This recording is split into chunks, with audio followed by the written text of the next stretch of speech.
Et parfois assez difficile puisque ces enfants viennent de familles assez blessées, assez déconstruites. Il y a très peu de parents qui ont une situation stable, qui ont un peu suffisamment d'argent pour leur donner de quoi manger tous les jours, ou qui n'ont pas de problème avec la drogue ou l'alcool. Par exemple, l'enfant qui est en face de moi, Benjamin, sa maman est dans la drogue et il la voit très très rarement. Et c'est toujours très difficile pour eux ce qu'ils vivent voilà, dans leur famille. Donc quand ils arrivent au centre, en fait, ils sont parfois très très blessés. Ils se sentent très très mal dans leur peau. Et c'est vraiment à nous de les aider à se relever comme Jésus dans l'évangile aide à se relever des paralytiques, etc.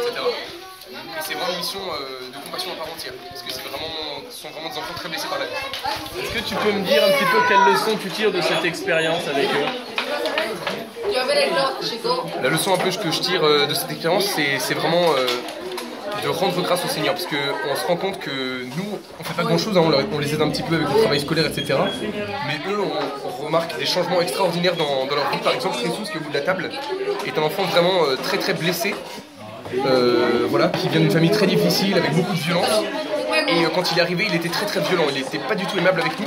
Et petit à petit, et ça fait 4 mois là que je travaille avec lui tous les jours, et petit à petit, voilà, il s'est vraiment ouvert à notre amour. Il a compris qu'on lui voulait pas de mal, on voulait pas le frapper, on voulait pas l'engueuler, on voulait que l'aimer et l'aider à l'école et dans sa vie.